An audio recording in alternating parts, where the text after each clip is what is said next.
is dead. Probably it wasn't like anything, it was probably DVT that was knocking off. So like we're all very familiar with what DVT is.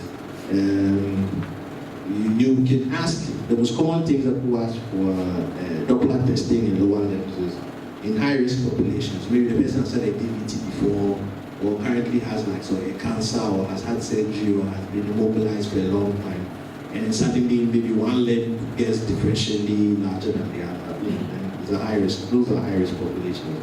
And then also, if somebody's on treatment for DVT, send them to follow up if the anticoagulation is working and the person is being canalized and etc. And another interesting thing is when somebody has an ulcer and we're not sure whether it's the venous ulcer or arterial, what the is causing it, and he asks for lower limb venous Doppler. And then evaluation of varicosities. I mean, when they're pre-operative planning to solve it. Right, so DVT, just a quick overview. A blood clot forms somewhere in a DVT. It's usually around the calf. And then if you're unlucky or there are witches in your house, they migrate up into your hand and sort you out. Okay, so I think that's it. And then in the calf, about 80% of Ebola originates in your calf. Okay, kills quite a few people in the US. The data for Ghana, I did it. It wasn't a tough search, but I didn't get any for Ghana. Maybe next time I'll find something. So this is just to show that lower limb Doppler ultrasound, they did a study in the ER department in a hospital in the US, and it was found to be 100% sensitive. So the caveat here was that it had to be done by a qualified person, although dependent thing again. Now if you do a proper Doppler ultrasound and it says that it is not there, you are almost certain that it isn't. If they say it's there, then it probably is. All prefaced by the fact that the thing was done by somebody who knew what they were doing. So moving on, this same anatomy thing, the vessels in the lower limbs closely mimic the arterial flow. So if you are learning, and let's learn 1/7, forget about that. The only difference is that in the limbs, there are two venous systems. There's a deep venous system, which is just like the arterial system, i.e., somewhere at the top, I think there's IVC, common ilia, external ilia, common femoral, superficial femoral through here, popliteal, which branches into 3, and then there's dorsalis pedis on the foot. That's the deep system. And then there's another system, which is the superficial system, which has the greater and lesser saphenous. And then the importance of the superficial system is that sometimes, if you're lucky, or again, if there are witches in your house, you can get thrombosis in your superficial system, and these thrombi will migrate into your deep system and come and kill you. So the migration usually happens somewhere in the mid-distal thirds of the leg. So I just put, so this is the deep system here, the superficial here, and then I'll just put a diagram here showing there are complicating things that allow the transit of these thrombi when they form. Alright. Okay, so DVT, remember pathology, there's virtuous tribe. The things that predispose you to DVT. If there's venous stasis for any reason, if there's damage to your vessels, and then if you are in a hypercoagulable state for any reason. Okay. So venous stasis, people who've been mobilized for a long time, the book said it should be greater than 4 days. This time, I'm sorry about this, it should be more than 4 days. But that's the book. But I've seen people have DVT after like 12 hours of mobilization. So if you are suspicious, just order the test. And then if the person is paralyzed with like maybe a stroke and can't move for a while, that's also a thing. And then also if you put a plaster cast on somebody's leg and they are fixed in a bed, it also predisposes them to it. Extended travel, the same immobilization dilemma, because you're stuck in one place for a while. And then if you have pelvic masses. Okay, so the reason for this is actually a bit interesting. When you breathe, during inspiration, remember that you fill your lungs, so your diaphragm comes down. When your diaphragm comes down, the space in your abdominal cavity is reduced. So when you reduce space, pressure in your abdominal cavity goes up. remember that the veins are bringing blood from your feet up. So if for any reason the pressure in your abdominal cavity has increased, the veins, like their resistance to flow increases and less blood can come up. Conversely, when you are expiring, your lungs empty air, or actually your diaphragm comes up, your lungs empty the air, and the space inside your abdominal cavity has increased because the diaphragm has gone up. So it means the resistance to flow to your veins is reduced, so more blood is able to come. But for example, if you are pregnant, or you have fibroids, or there's something else sitting in your pelvis, it has already taken some of the space in your abdominal cavity. So for you versus like your twin, and one of you has fibroids, the one who has fibroids has baseline increased into abdominal pressure than the one who doesn't. So pelvic masses of any sort, men, women, it doesn't matter what it is. If it isn't there, it predisposes you to venous stasis because the blood can't come up. The hypercoagulability, if you've had surgery, if you had trauma, burns, malignancy, if you have inherited disorders of coagulation, or if it's acquired. Basically, the things that you need to cut your blood, if for any reason you have less than you should have. So either you bled and leave, or you have nephrotic syndrome and your kidneys are leaking out those proteins, or you do have a genetic disorder and you're not making enough of them. All those predispose you to forming clots. And this another one that's coming up nowadays. Women on hyperestrogenism, high estrogen are normal because estrogen promotes the clot formation. So either the woman is intrinsically hyperestrogenic, i.e. she's pregnant, or anything that's causing estrogen levels in the blood, or she's taking preservatives that have high levels of estrogen, i.e. can be the regular OCPs or emergency contraception, depending on how often you're taking, that's something that can happen. Okay. Then there's other things. If you put your blood vessels, if it proposes to clot formation, I will just gloss over this. We've done this already. Okay, so the clot forms, usually there's damage somewhere in the vessel. The small clot forms, that's the nidus, and then the clot, the growth of the clot is unrestricted, and then it forms and forms, and it becomes a huge black clot that significantly narrows the lumen of the affected vessel. And then in a normal person, you also have a granulolytic system that lyses the clot, so that even though if it forms more than it should, it reduces it. But if there are other things that are preventing this thrombolytic system from working, or you're forming more clots than the system can deal with, then you have unopposed clot growth. Okay. So usually DVT, this is a white person. Very kind of presentation of DVT. We'll come and tell you a story that they have.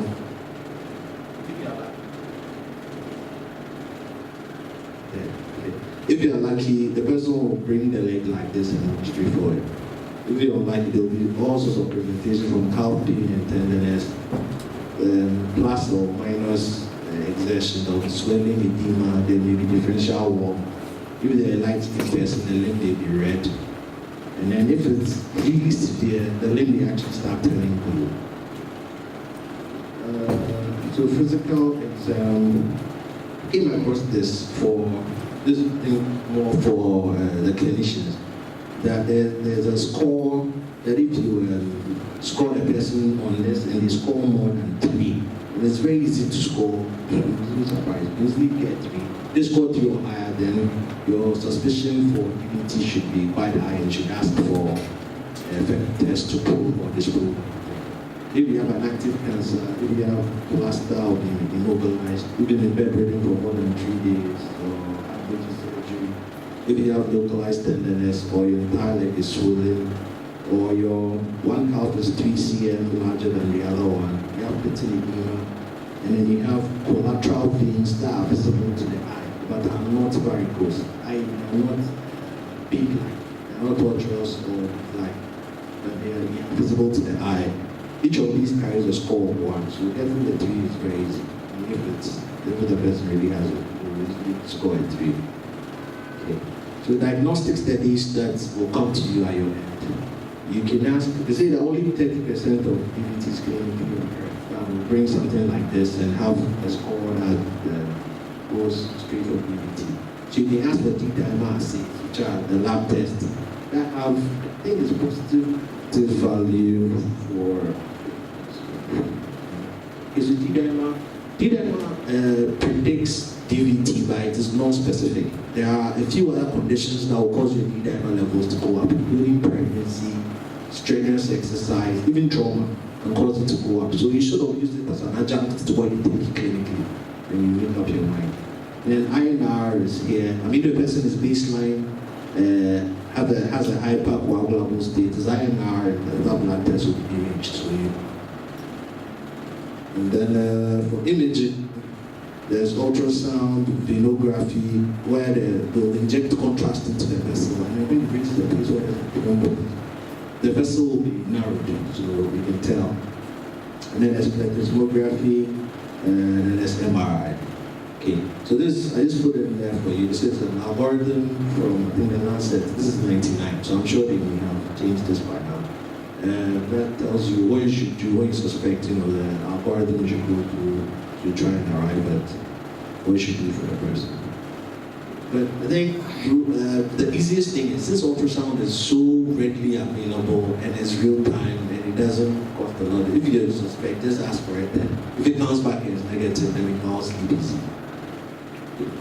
So ultrasound, same benefits as for arterial, the same thing. Inexpensive, quick, available, and then most importantly, you can diagnose other causes of the leg swelling because people don't have the pain swelling everything. And you go into the best mobility outlet or something behind the leg or something. Ultrasound can solve that. And then the biggest limitation is the operator dependency. So a normal vein, the flow in the vein is spontaneous. What it means is that the flow doesn't need any extrinsic help to flow. So when you put a probe on it, the flow is laminar and it's in one direction. And then it shows spasticity. What spasticity means is that, remember the thing I was saying about intra-abdominal pressure? Because we are all breathing in and out at the same time, the flow in the vein looks like this, if there's nothing wrong with the vein. So during the phase of the respiratory cycle, depending on where you are, if you are expiring and intra-abdominal pressure is low, the tracing down here, the flow is a bit more appreciable, it's above the baseline. When you breathe in and your intra-abdominal pressure has increased, it decreases to the baseline, and then when you breathe out, so it has this up, down pattern. Okay. All right.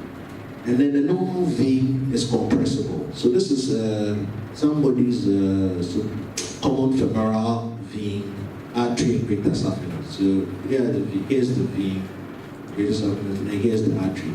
Normal veins are very thin walls, so they are easily compressible. So if with slight toe pressure, they will collapse. So this is the same image. And then when with compression, the veins collapse and the artery retains its side.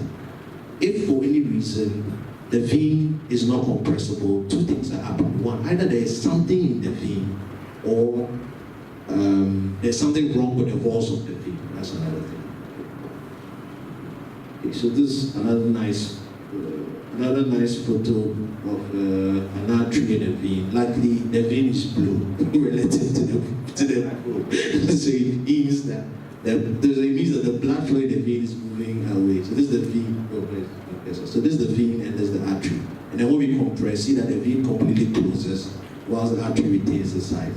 So if you apply slight pressure to the vessel and the vein doesn't close and the artery starts to change shape, it means that since matter is anything that has space and occupies something, volume or something, it means that there's something inside that's preventing it from closing. So let's roll away. Okay, so this is a normal deep vein. It fills out nicely on color Doppler. And then the spectral tracing follows this nice up-down pattern. And then if you ask the person to do, for example, Valsalva maneuver, or take a deep breath and hold, what happens is that when you breathe in deeply and hold, intra-abdominal pressure increases, blood can't come up. So what happens is that between here and here, the person was doing the Valsalva maneuver, or even deep breathing, the flow will stop because it's preventing blood from coming from the feet. And then when you ask the person to, okay, now you can breathe in or breathe out, then the flow resumes the normal thing. Also, if all the veins in your leg are competent, it means that blood flows in only one direction, i.e. distal towards your heart. So if, for any reason, you apply sudden pressure to, let's say, your heel, if all the valves are normal, the amount of blood coming out should increase because there should be no. So if you squeeze, this also happens, that it was normal, I was doing the normal, it was like this, up, down, down the side. And then when they applied pressure, the amount of flow in it increased. See that the graph tips down before it goes back. Okay, that's it. Okay, diagnostic criteria for DVT. This is all the radiologists will have. So I'll just distill it down to the sense of the thing. If there's DVT, it just means that the blood inside the vein, instead of being in liquid, for some reason, they decided to change to a solid. So a solid and relatively immobile solid at that. So we remember the picture of this. Let's use this for example. This is a live vein. Fresh blood on ultrasound, if you don't put color on it, it's black. If it forms a thrombus, it becomes white because the fluid parts of the blood are sort of taken out and they are left with a more solid fibrinous component. Okay. So two things will happen. Even if the vessel looks black, but when you press it, it doesn't squeeze. It means that there's something in it, i.e. an acute thrombus. This is a pretty important point. However, as soon as you start seeing any white things inside the vessel, I'll show you several nice photos of that sort of thing. As soon as you see any white thing in it, then it means that the thrombus has been there for a while. Anything from like a week or maybe 5-6 days onward. Okay. So that's what all this is about. We'll just go into it. Okay. So this is what will happen. Take for example, so this is the vessel. This is one wall of it. This is the other one. All things being equal, the entire weight of this should have been filled with blue. So I mean, like nice. But you notice that there's this black thing here that's filling this part of the vessel. And if you put color on it, which they have done, you see that the blood tries to flow around the thing. So one, there's a thrombus here, and this thrombus is acute because it's black. If it was chronic, I'll show you pictures of chronic, it will be white. And another thing too is that because the thrombus is solid, the vessel largest, then the walls are pliable, vessel largest, and then it's incompressible. Alright, okay, so this is another one. Okay, so on this image, this ultrasound images are bad. It's not easy to digest. Okay, this one up here, this tube is the artery. And remember that I said, so the vein is the one down here. Now you notice the artery is nice, easy, there's nothing wrong. But in the vein, there's this whole big whitish sort of blood and what here that fills back a little bit. So this is a chronic thrombus. Okay. And then this, and then this is every human body is a three-dimensional structure. So using this for instance, whenever you're looking at it on the ultrasound, you look at it in two planes, longitude.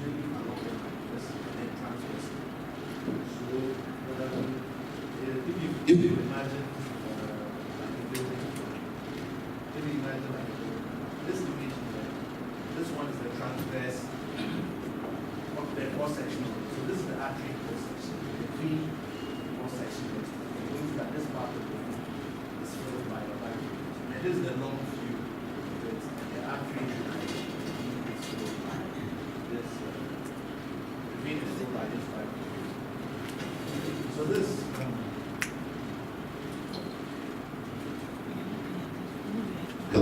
Okay, so this is another one. We're very close to the end, so just bear with me. Okay, so this is another one. This is somebody's femoral artery, which is feeling very nicely, nice laminar flow, and you can't even see his femoral vein. And then, to be sure, another reason, this is where radiologists, another thing where you can see that there's a profunda, there's another vein down here that we can see some flow in, but this guy is showing absolutely no flow because it's filled with this white echogenic stuff, making it a chronic DVT because it's a no thrombus. Okay. Okay. This is just more, but it's more of the same. So that's basically it. That the acute thrombi are dark, and chronic thrombi are white or echogenic, and all of them cause the veins to be incompressible. They make them dilated, and then when you actually take the tracing, the Doppler tracing, instead of the nice up down thing, you see something totally different. I'll show you this. Okay. All right. So this sure it's so small. I'm going to show you like a sample report when you write these things for you, what we mean. So this is for, I think it's for this case.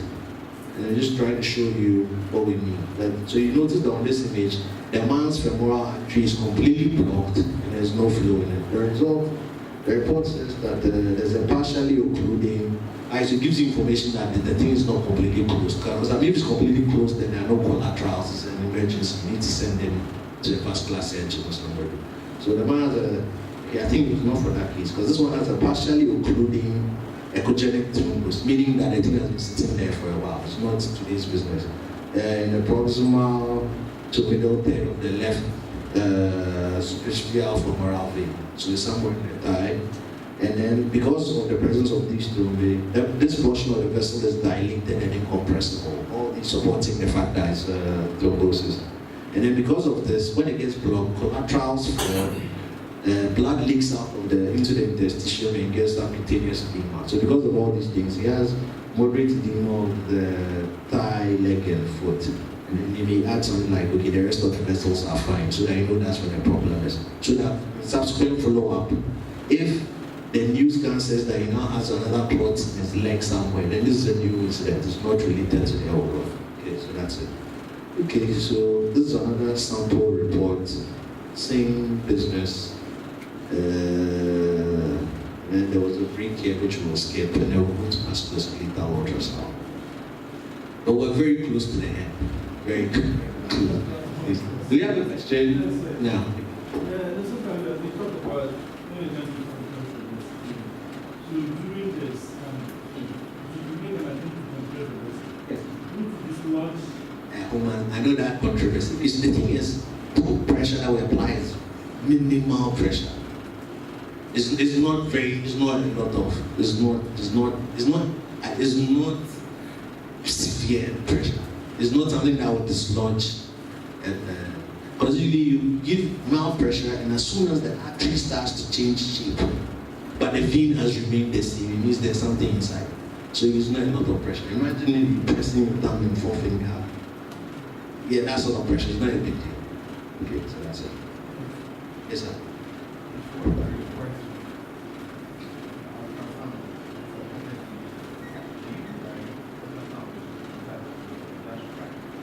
Oh, okay, so this is the thing.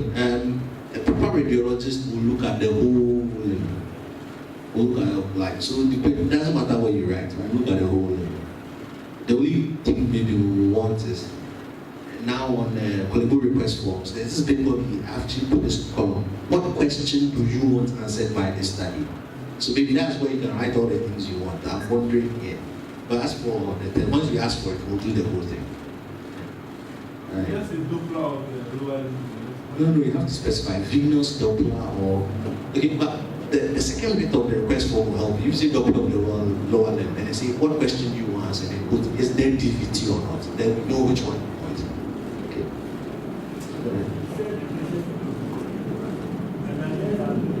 The patient should not be.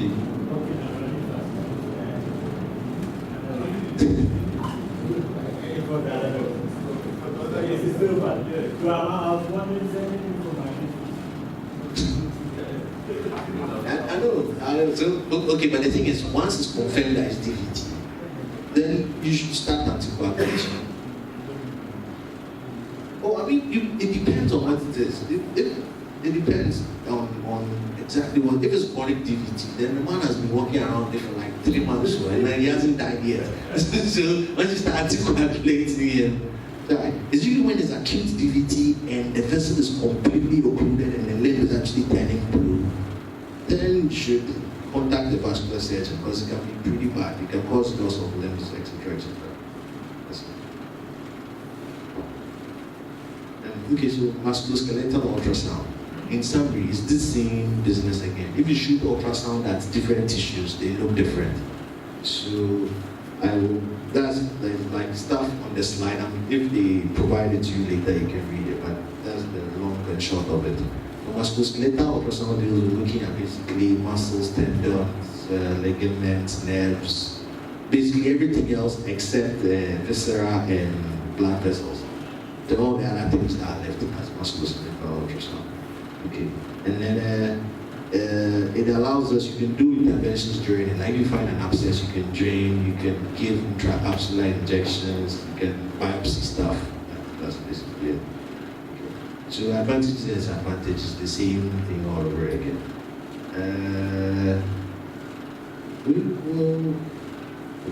We'll come. I think the picture is more important than text. Okay, cool. So long story short, if you put the ultrasound on a muscle, this is how it looks. In this long axis, it just looks like, if you can picture a feather, or what else does it look like? Or maybe a leaf, the veins on a leaf pattern. It looks like this, that the individual fibrous muscular filaments look like so, and then there's like, there may be a central strand that they are coming off from. And then if you look at it in cross section, it may have a world pattern or the same starry night pattern. But basically, so it resembles a muscle. It looks like the meat that you see on the thing. And the key thing is that it looks fairly homogeneous. There are no local distortions in it. You see this pattern here throughout the whole length of the muscle. There are no local distortions in it. Okay. And next, normal appearance of the tendon is this. If you look between this bit here, this stuff that's going back, these long fibrils that are going all the way from this end to that end. This is how a tendon looks like. Okay. So you notice that, okay, this radiologist, wow. But you notice that this looks quite different from this. Okay, cool. And then if you look at the tendon in cross section, you have it looks like the end of a broom, like the local broom. So you can, because like there are lots of tiny fibrils enclosed in a sheet like that. And then if you look above on this image, you can clearly see that this is a muscle. This thing here is a muscle, and then the thing here is the skin, and then there's the probe. Okay. And then the ligament is about the same. It's about, imagine it looks like a tendon but maybe slightly smaller. Again, this is radiologist's problem. So usually what we'll do if we have to send a report out is that on the image we will put arrows. And then I might put something in the report like it shows the collection, blah blah blah here, and I'll say arrowed the image attached so that you can get a look at it and see what the man is talking about. And then a bone, ultrasound, bone is very dense, so ultrasound doesn't pass through bone. So usually what will happen is if you are imaging a bone, let's say this one end of the bone, you only see the cortex that's facing the bone, you won't see the other side. Which is why ultrasound is not really a good thing to be looking for bone lesions, but sometimes these things happen. So example, this is supposed to be, I think, somebody's hip. So you only see, remember that the probe is coming at the top here, so the beams are coming down like this. So you only see this end, this cortex of the bone, and the other end of the bone is not seen.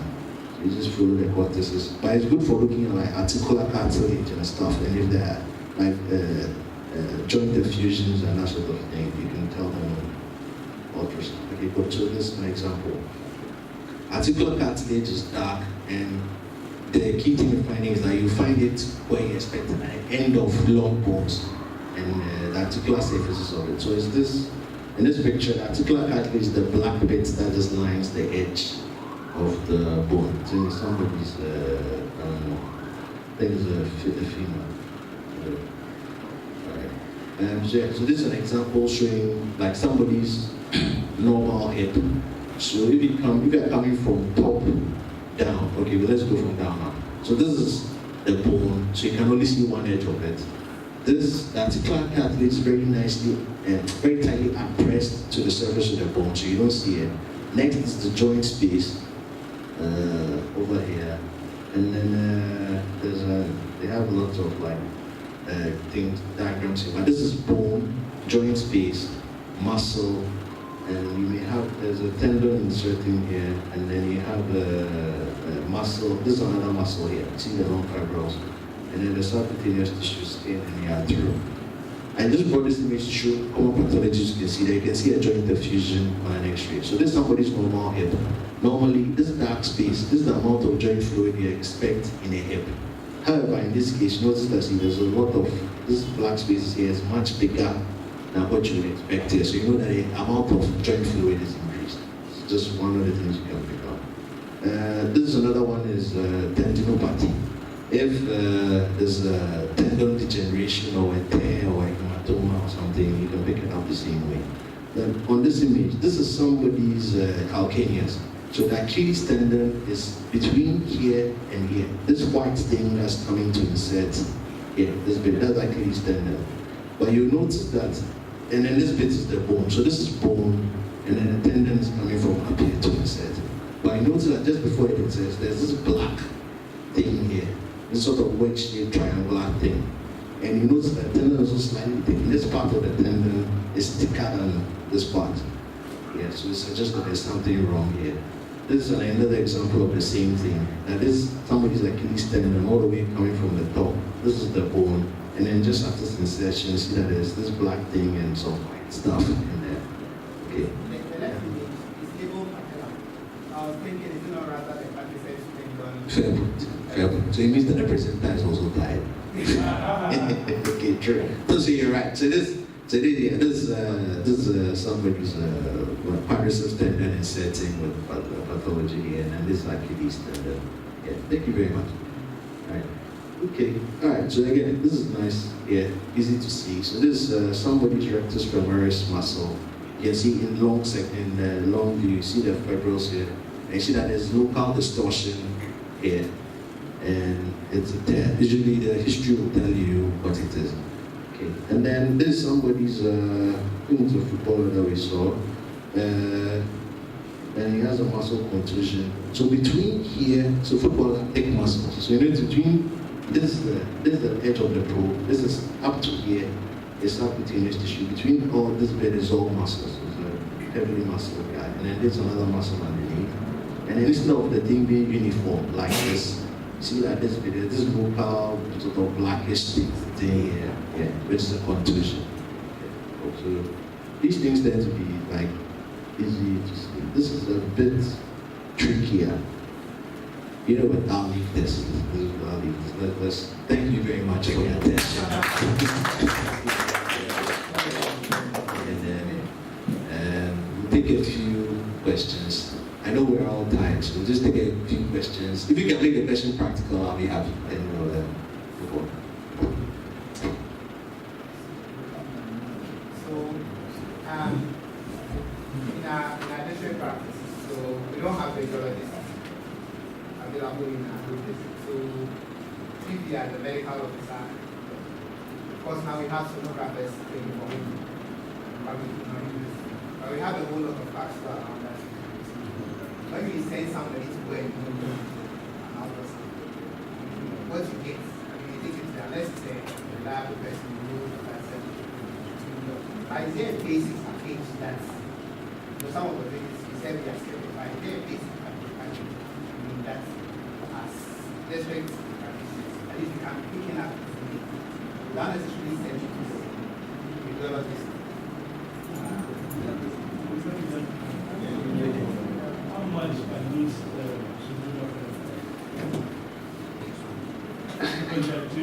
Yeah, training. Yeah, I work with a few. So, how do I put this? Okay. So the key thing is for all doctors.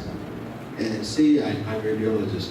I'm not qualified to do brain surgery. So if I see a patient, I think he needs brain surgery. A referral is treatment. So a few of them know when to ask that, okay, doc, I've seen this, I'm not sure what it is. I mean, some refer, some to don't. But a qualified sonographer should be able to do at least lower level to tell you if there's DVT or not. That's their, I mean, most things up to that. Peripheral artery disease, estimation of the degree of stenosis, which is a big deal. Like telling somebody the difference between somebody having mild peripheral cardiomyopathy disease, moderate is no joke. It's like it can have life-altering consequences. I'm not. If I make a person, if I got a request, like a result from a sonographer, it doesn't matter where. Even knowing that they're living in Accra, I would ask a radiologist to, just give me a second. Let's 2 heads are better now. And if you see the same thing, then I agree with the percentages that you've given me. That maybe they say that in his, let's pick something that's a big deal. Let's say in his popliteal left, they say that he has 50% stenosis. That is a huge deal. It means that the leg is in trouble. So if radiologist says 50, and then let's say sonographer says 50%, and it comes and radiologist says, oh, it's actually 75%. It's a surgical big deal. Radiologist says, oh no, I think the most I found was that the 50% at the place. The person lifestyle modification, exercise, blah blah blah, and you walk around. So sonographers are good for some things, but we can't do the work alone. They are good for some things. The thing is knowing where to stop. That's the thing. So if they send you stuff, they use your discretion. Okay, I think I'll have somebody else. If it's not an emergency, okay, then madam, you go to maybe the district hospital and let a radiologist get a second look, to confirm what this man has said. But they are good for people. As with DVT, a qualified sonographer should. It's not that. It should be able to. The second thing about what's the medical officer, because when you talk about surgeries now, our midwives are being trained To do, yeah. But they'll still contact you as the clinician when it's beyond them. I wanted to know, maybe from your experience, for medical. Whether there's a package like basic training. Basic training for like. What should we are looking to? So this one that we've gone through, when we go back, are you going to start participating just for knowledge?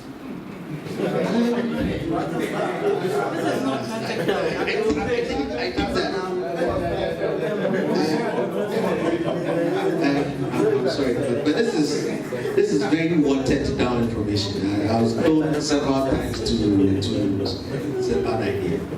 Because I'll give you an example. Suppose that you call no DVT and the guy dies from P, and then unluckily in this case he had some, or the ultrasound that you did, your own images will they bring it and there's DVT on it.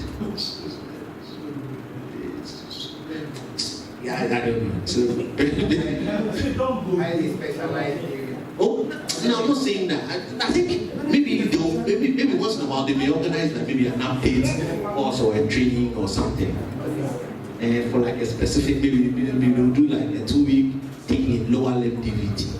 They organize it and then you come for training, so at least you can do it in the district. No